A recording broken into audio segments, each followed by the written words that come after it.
Stephen Ross found guilty of something we didn't even know he was being investigated for, but we knew that tampering had happened. Here's the thing with tampering in the NFL. It happens all the time. Only sporadically and almost randomly does someone get caught. Now, usually there's no rhyme or reason for it. In this case, I believe that finding Stephen Ross guilty of tampering and taking away a 2024 first-round pick and a 2023 third-round pick from the team and finding Ross $1.5 million, I think that was a way to punish him for something, because they couldn't punish him for tanking. I'll get to that momentarily. As it relates to tampering, they had him dead to rights, and everybody knew.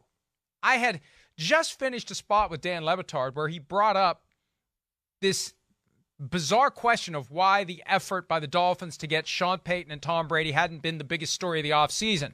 It was ridiculous why it wasn't a bigger story. And here it was. It was true. They tried. Now, I'm told it was a done deal, but for the Brian Flores lawsuit, it was happening. Brady was going to be introduced as a minority owner of the Dolphins. Brady was potentially going to take a front office job. Ben Volen of the Boston Globe added that piece to it. Brady was eventually going to return to action as a player on the Dolphins, and along the way, Sean Payton was going to become the head coach in a trade with the Saints.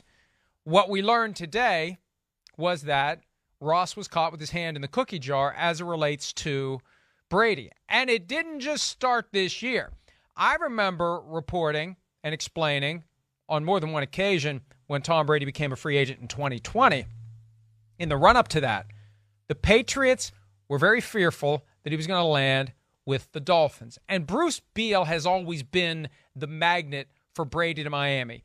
Beal and Brady are close friends. Beal's significant other is close with Tom Brady's wife. It's always been kind of, not always, for as long as they've become friends, it's been a very close relationship, which has caused people to believe eventually Brady's going to be a member of the Dolphins, either in the ownership group or as a player. So the tampering finding, item number one, the Dolphins had impermissible communications with quarterback Tom Brady in 2019 and 2020 while he was under contract to the New England Patriots. Those communications began as early as August 2019 and continued through the 2019 season and postseason.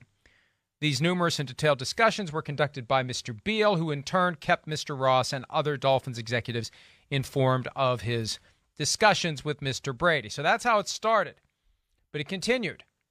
Item two, the Dolphins again had impermissible communications with Brady and his agent during and after the 2021 season while he was under contract to the Tampa Bay Buccaneers.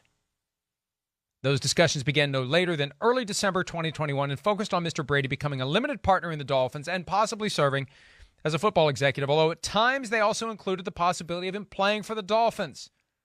Both Ross and Beal were active participants in these discussions. It began no later than early December 2021. While Brady is trying to help the Buccaneers back to the postseason for another Super Bowl run, he's already planning his retirement, not from football, but from the Buccaneers. And remember, I said that time and again, and I took a lot of flack for it, but it was true. He retired from the Buccaneers. And the thinking was he was going to land with the Dolphins. And bottom line, as far as NFL is concerned, they were talking to him about it in violation of the tampering rules, and he was allowing himself to be tampered with. Now, technically, he's done nothing wrong, but it's a horrible look for a guy who's playing for the Buccaneers to be talking to the Dolphins about joining the Dolphins after the season in which Brady is still playing for the Buccaneers. Now, of course, it's Tom Brady, so he won't get nearly the criticism he deserves for this, but he should. Oh, yes, he should. In January 2022, the Dolphins had impermissible communications with Don Yee, the agent for Saints head coach Sean Payton, also represents Brady.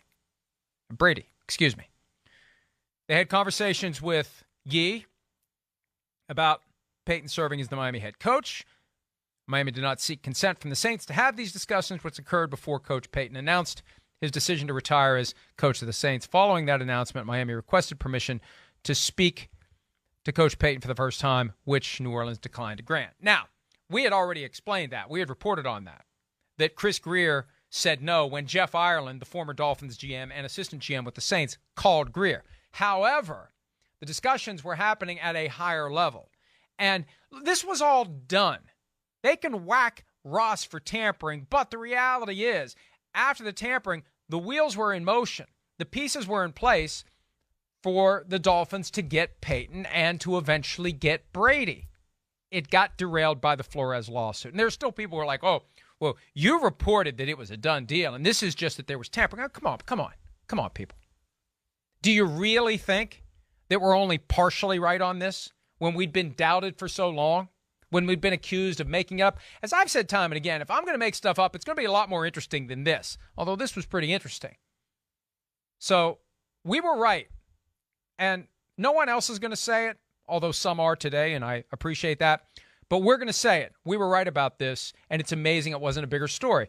And one of the reasons it wasn't a bigger story is because ESPN and NFL Network were asleep at the switch. Now, Shefty may have known about it and decided to hold it for the right time, like he did. Remember the thing about Aaron Rodgers wanting out of Green Bay? He held it for the right moment.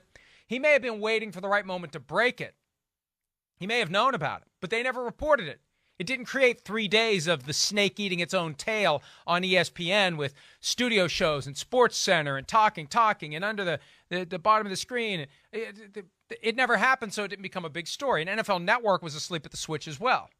So it never became a big deal. And I thought what would happen is we'd get the report week 1 of the 2022 season, but thanks to Mary Jo White's investigation and the fact that the league had to suspend Ross for something, they find him guilty of tampering. Here's what the commissioner had to say. The investigators found tampering violations of unprecedented scope and severity.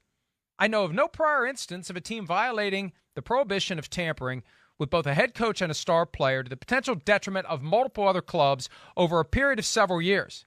Similarly, I know of no prior instance in which ownership was so directly involved in the violations. Good, fine. You're right. Why the hell is it only a $1.5 million fine and 1 first-round pick and a third-round pick and a suspension for 6 weeks of the season? This is unprecedented. Why isn't Ross suspended for the whole year? Why isn't this treated like the affront to the overall integrity of the game that it is? Now, part of it is they know that this happens. See, this is what's going to be interesting going forward. What are they going to do when this stuff happens in the future? Is everybody just going to be scared straight for a year or two and then it's going to start happening again? Because it happens. And the guy who loses big on this is Sean Payton. Sean Payton may not get back into the NFL in 2023 because everyone's going to be afraid to talk to him. And there's going to be no tampering. Not with Don Yee. Don Yee, regardless of how you feel about it, it looks like Don Yee fessed up to the NFL when the NFL has no jurisdiction over him. That he admitted exactly what was going on. Sounds like he talked. Who's going to talk to Don Yee? Who's going to trust Don Yee if there's any attempt to tamper, to try to line up Sean Payton to be a team's head coach? Because here's how we thought it was going to go.